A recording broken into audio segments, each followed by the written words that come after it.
Welcome to the Courage in Flight Show, or Courage TV. Courage TV celebrates everyday people who have taken courageous steps in their lives. Our hope is to inspire you to live a powerful and courageous life. I'm your host, Dr. Tao Do, a communication coach for high-performance entrepreneurs and professionals. You can learn more about me at taocoach.com. And today we have a special guest. She is an accredited speaker with Toastmasters International. She is also a conflict resolution and diversity and inclusion leadership coach. Tamara Hamilton is going to give a speech on building bridges across differences. Let's welcome Tamara Hamilton. Thank you. Thank you. Today I just want to have a conversation with you. Just a small talk about building bridges across differences. It seems that's been my entire life's work. I'm from South Central Los Angeles, and in my life I have seen the 60s, the beginning of the Civil Rights Movement, and now the complexity of the world that we're living in today. I just have three things that I want you to take away today. And that is, building bridges is the responsibility of each and every one of us. It doesn't matter if you're a little second grader like my grandson, or you're a college student, or a senior citizen, a business owner, a religious leader, a teacher, an educator. It's our responsibility to build bridges across differences. You might ask, why is that important? It's important because we love the world that we live in. We love this planet. We like to travel without fear. We like to meet people in the market. We like to shake hands when we meet a stranger. Building bridges is such an important thing to do. And the 3 points that I want to make is that we have to be bold about it. To be bold, we want to be intentional, and we want to be genuine. I came up with the acronym of just be big. Be big. Be bold, be intentional, and be genuine. I can give you examples of each one. Now, I was introduced as a conflict resolution and diversity leadership coach. When you put all of that together, it might sound a little bit complex, like, well, what does she really do? I build bridges.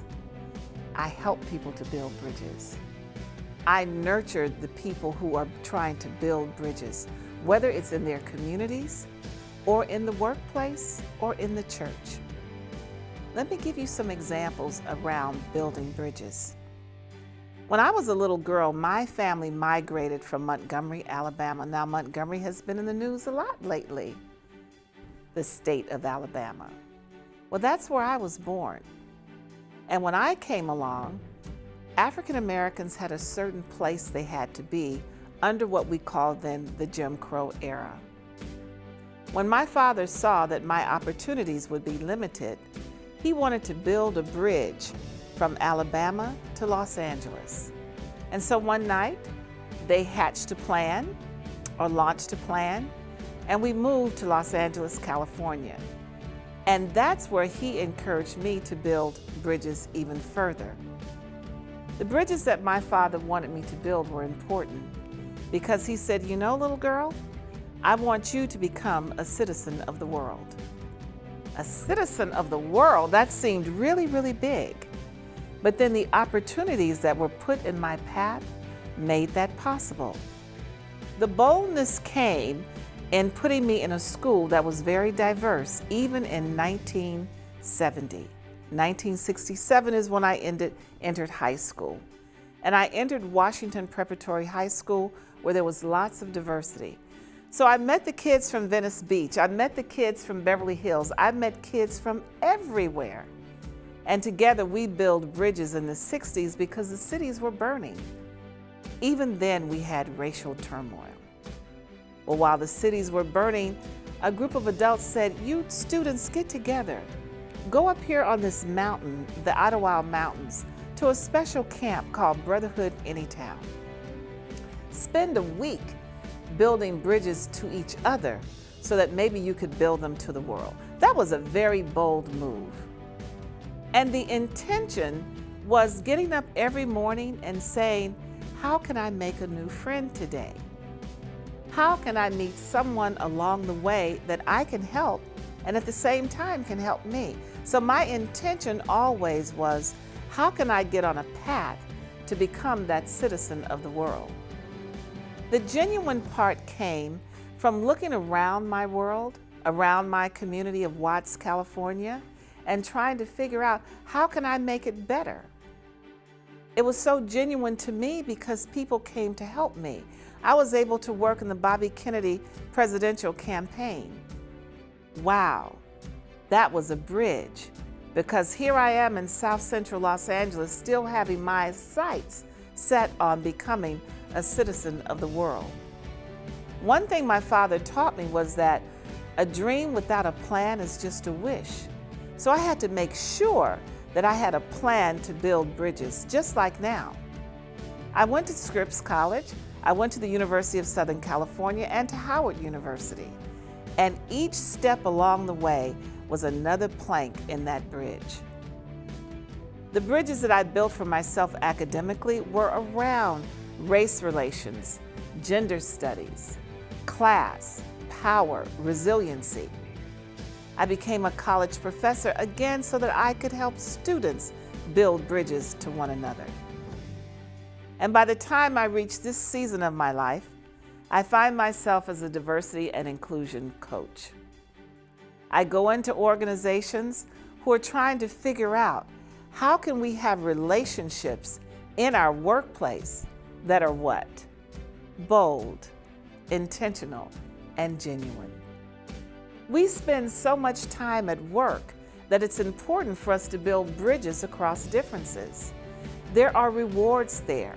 We can learn how different people think. We can learn about different cultures. And if you're real lucky, you get some good food along the way. You can learn about the tastes and the smells and the essence of different flavors, not just of food, but of people.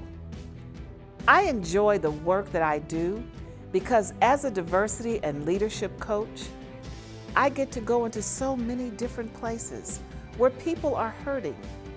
People just don't understand each other. There's a conflict here, there's a conflict there, there's a conflict over here. And when people are in conflict, what do? They fold their arms, they lock their arms, and they say, I'm not dealing with her. Or you know what? I don't like what he said to me in the meeting. But sometimes it's not about the content of what was said, how it was said. It's because we don't know each other's story. So when I talk about building bridges across differences, you heard a little bit of my story.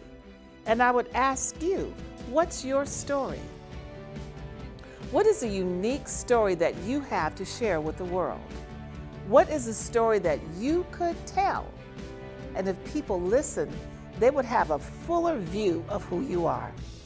From your values and your beliefs, how you celebrate sacred holidays, how you like to party.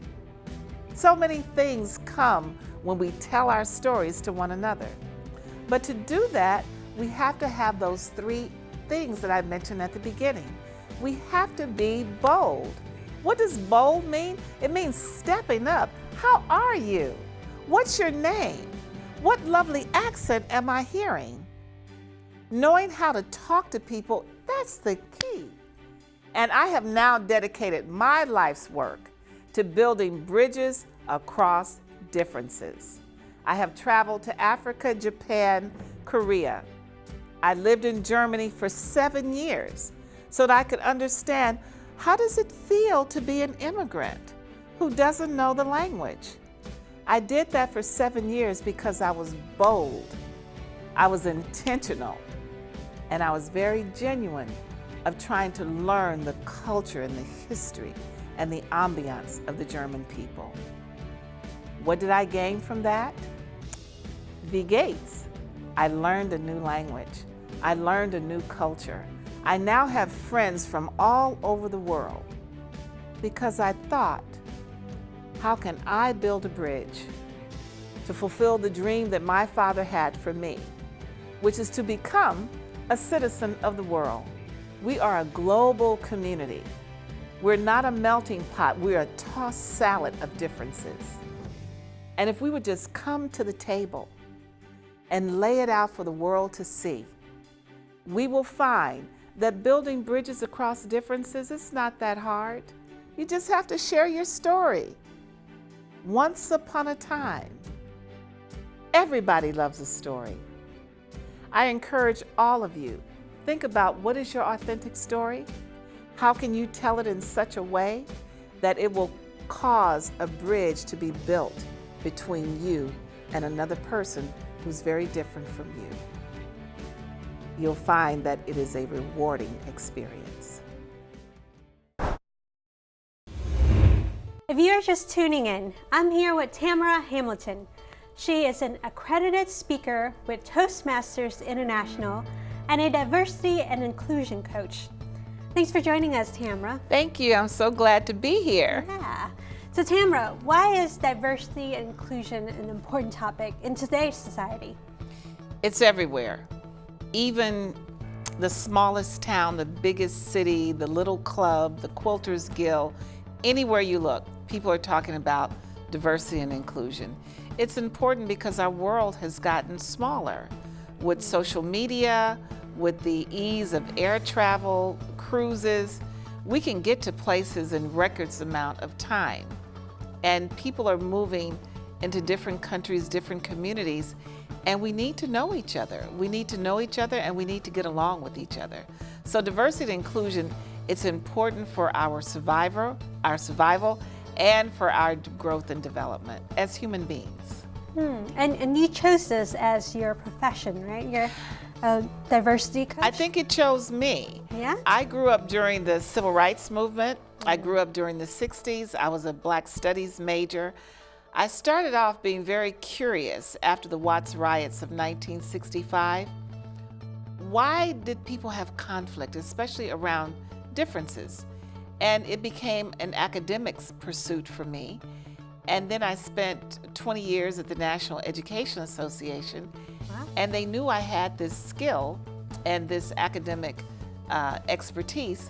So I began to write training programs around diversity. During that time, we called it multiculturalism.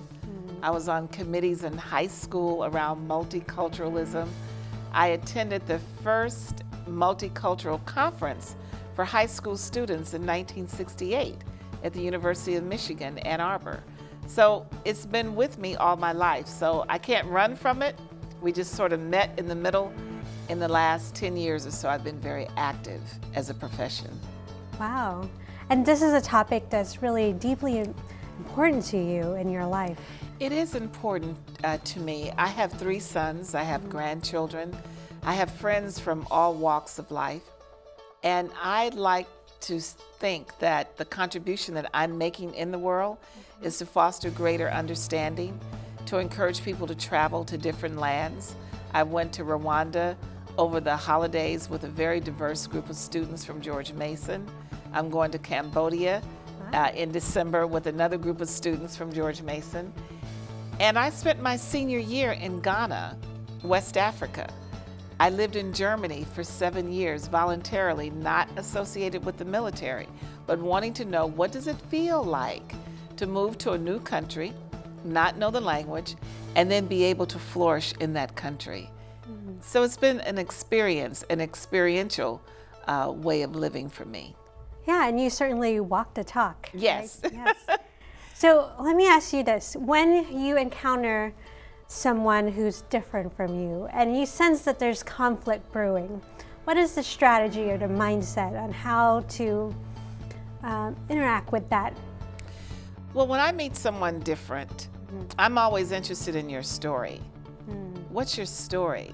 I find that most people, their favorite subject is themselves. Right. They like to talk about themselves. So when I meet you, I don't allow conflict to even hit the table because I'm meeting you with my heart. And I'm really, truly interested in your story. And then I share my story. And guess what? we start to see that we have some connections that we would have never thought possible. Now, in my profession, I'm called into organizations where conflict has hit the table across differences.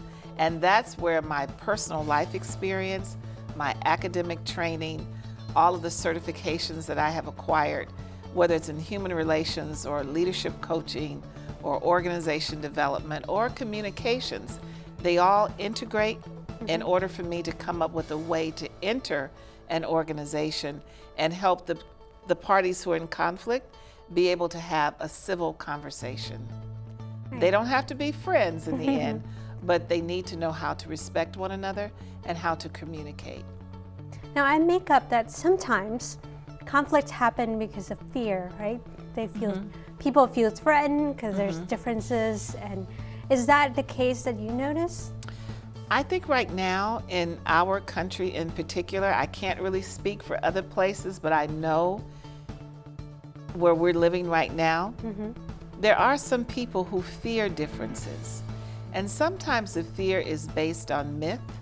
Sometimes it's based on a past encounter. You know, the amygdala is at the base of our brain, and that's where all of our emotional memory is stored. So if I met you and you look like someone who I had a bad encounter with, I might treat you differently, not even knowing that I'm doing that. And that's what we mean when we talk about unconscious bias. Because there's an experience that's not favorable to me, and the person looks like you. And I don't mean exactly like you, but she could be from your ethnic orientation. It's also with gender. We can meet people where we've had an experience that's negative, and then we don't know why we're treating that person differently, but we do. So it seems like the first step is to recognize that there's this unconscious bias, and then to resolve that bias within ourselves. Well, bring it to awareness. Okay. Bring it to awareness, because we all have unconscious bias. I have some. We all have it. But what we need to do is help people understand the science behind it, that you're not a bad person because you may not want to associate with a particular group of people. It just may mean you need more exposure, more information, and to understand yourself and ask yourself questions as to why you have the feelings that you do. And that's part of my job. I help people bring awareness to their own truth, and then I help people to understand, where might I have something in common with this person? Or what if we actually work together and 1 + 1 could equal 3? Your good idea, my good idea equals a better idea. That's why we want diversity in the workplace. We need the best of everyone's thinking, because based on someone's cultural background and experience, they'll have a different worldview. But the problems that are facing us right now, they're big. They're bigger than any of the problems that we had anticipated 20, 30, 40 years ago. And so we need a new mindset. So what strategy do you have? So say you're called into an organization and the people who's involved are in really hard conflict. How do you help and support them to have a civil conversation with each other? Well, the first thing I do, leaning on my skills in mediation, talk to each person separately. Okay. That way you gain some trust, some sense of credibility, because they have to figure out, well, who is she? Why is she coming in here getting all in my drama? I have to let them know who I am. I have to build trust. I have to help them feel that whatever conversations we're having are confidential. And I get to the story. What's your story? What is the story of this conflict? Who are the players here? Because sometimes when two people are in conflict, it's not about the two people. It's the system. And sometimes that means I have to go beyond the two people and talk to other people in the organization. Sometimes people become victims of each other because they're working in close proximity. They may not have been formally introduced to one another. I may not know the gifts that you have, and you don't know the gifts that I have. And so we clash until we realize there's some mutual benefit in us working together. That's amazing. Yeah, that sounds like it would be really powerful important work. Well, it is, and I'll tell you another thing about it too. I have a philosophy that no one gets up in the morning and say, "Oh, how can I go to work and make Tao's life miserable?" It just happens. Right. But I think that at the baseline of everybody, there is some good, and we just have to spend the time to find the good in each person that we meet. Do you have any advice or strategy on how people can interact in this new world that is much smaller now, more diverse? Everyone is intermingling. Yes. I grew up as an English teacher, as a literature major. And one of the reasons I think I have such a global view of the world is I went to stories. I keep talking about stories, our own personal stories, but I would read if I met someone from Nigeria. Because I had read Chinua Achebe, Things Fall Apart, No Longer at Ease, then I could say, "Have you read Chinua Achebe?" And the person would say, "Oh, you know Chinua Achebe?" "Yes, I've read his books." Now, it's not about how we're different. There's that commonality that's built. I've read Vietnamese literature. I've read literature from the Middle East. I've read Hispanic literature.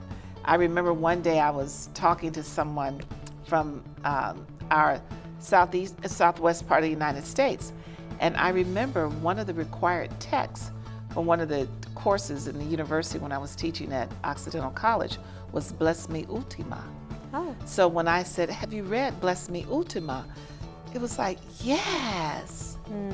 It makes people feel validated that you take the time to learn something about their culture, their food, their literature, their history.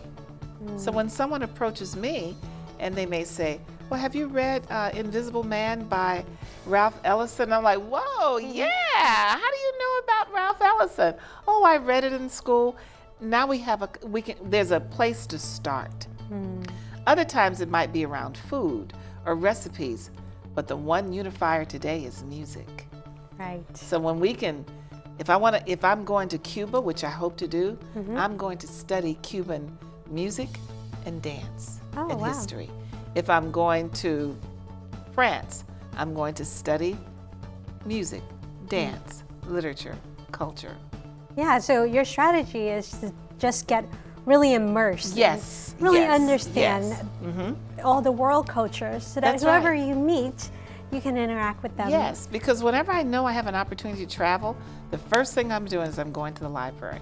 Oh, interesting. So you keep yourself really well educated. I try, because it's just the whole world is a university to me. I'm still in school, by the way. Yeah. I went back to school at George Mason University in the School of Conflict Analysis and Resolution. Wow. I went back to school at 65 years old.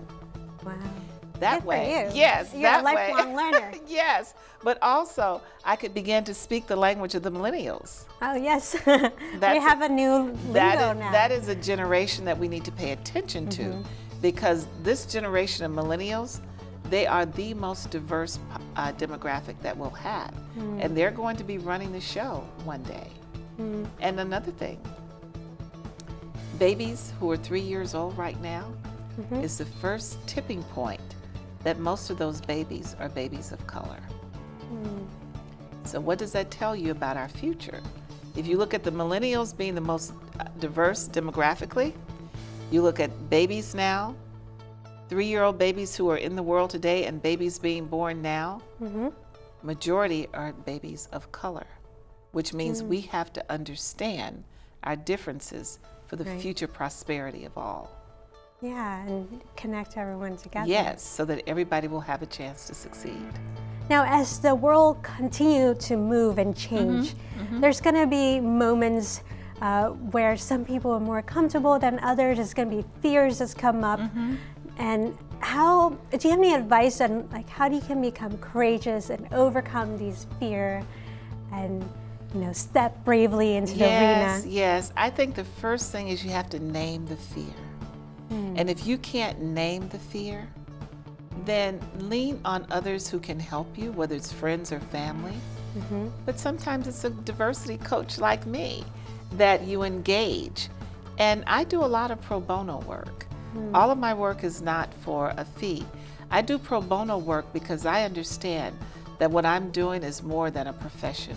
It's really a calling. I'm really trying to help the planet heal from racial divide, class struggles, gender discrimination, sexual orientation discrimination. And so if I were to charge everything that I did, it would limit my scope. And that's one of the reasons I became a public speaker and an accredited speaker with Toastmasters International, because it gives me a platform to bring this message of peace and healing and reconciliation. Wow, so you're very mission-driven. I am very mission-driven. Yeah. And you move from a heart space. I do. And that's what I like about you. Yes, I move from a heart space because I've learned recently that the heart sends more messages to the body than the brain does. And the heart radiates the energy 3 feet around us. So the messages of love, hope, reconciliation, if we're living through that, 3 feet around us, it's like a magnet. And that's why people can come into your space and feel good about you, because the heart is speaking. Wow, so how can people find out more about you and get in touch with you? I would love for people to go to my website. Thank you. It's www.Tamara,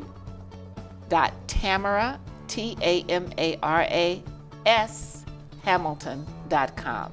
And then you can sign up for my free download, which is called 7 Blocks to Building Bridges, where I go into detail about some of the questions you asked, like, how can you do it? Well, there are 7 steps there. And I have a blog there, and they can sign up for the newsletter and stay in touch. Wow, thanks for being here with us, Thank you so much. I enjoyed this. Oh, that was great. And thank you so much for tuning in to the Courage in Flight show. I'm your host, Dr. Thao Do, a communication coach for high-performance entrepreneurs and professionals. You can learn more about me at taocoach.com. Keep living a powerful and courageous life.